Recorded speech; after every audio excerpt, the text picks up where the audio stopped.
Kaixo, ongi etorria. Taula honek 6 hutsune ditu, lehenengoa betetzen hasiko gera, jartzen du prisma.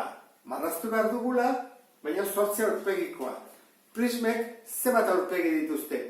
2 berdin, bat oinarrian eta beste goian. Berdinak dira. Orduan, zer egingo dugu? 8 kentzen badizkio bi, gelditzen zaizkit 6 aurpegi alboetarako. Orduan izango ditzake, era ontara ez da? 6 eta gero beraka 6.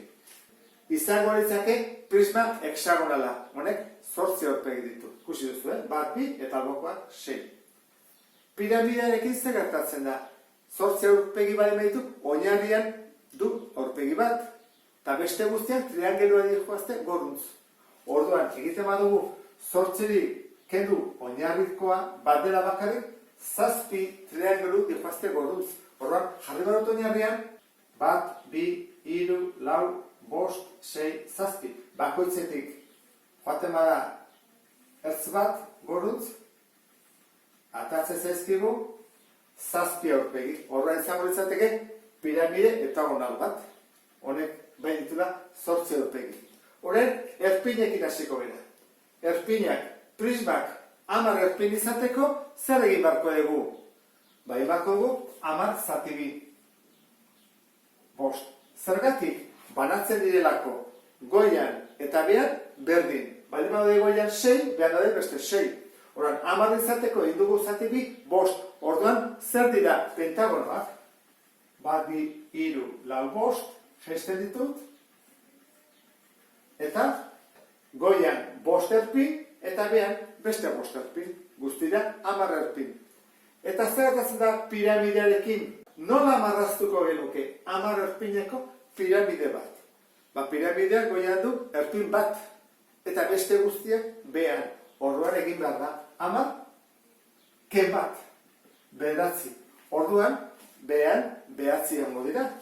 1, 2, 3, 4, 5, 6, 7, 8, 9. Denetik joaten bada goruntz, horrela, txukun egin ezkero, ateako litzaiguke piramide eneagonala. Erpin bat goian eta 9 erpin behan. 18 ertzeko prisma bat marrazteko nola egingo genuke?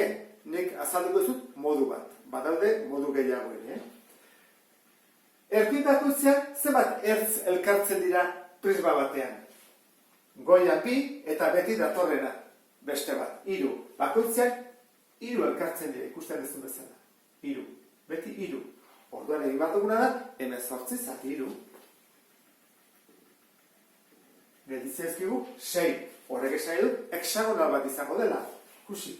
1, 2, 3, 4, 5, 6. Beraka horrela. Eta horrela. Goian 6 ertz, behan beste 6, eta goiti bera beste 6. 6 12, 18. Izango zateke hexagonala. 18 ertzeko piramide bat nola marraztuko genuke. Nik modu bat azalduko dizut. Begira. Erpina hartu ezagun. Zenbat ertz daude? 1, 2. Ezkerrekoa eta goikoa. Eta 1, 2. 1, 2. Beti daude ezkerrekoa eta goera doana. Orduan, zer egin barko nuke? 18 zati 2. 9. Hau bezala. Izango ditzake eneagonala. 1, 2, 3, 4, 5, 6, 7, 8, 9. Horrek izango ditzake erantara. 1, 2, 3, 4, 5, 6, 7, 8, 9, 10, 11, 12, 13, 14, 15, 16, 17. Behan daude 9 eta goruz jokoazte beste 9 ertz guztira 18 ertz. Hau izango ditzateke taula betetzeko modu bat. Modu desberdinak ere badaude, esan dizudan bezala. Honekin bukatzen dut beste bat arte. Agur?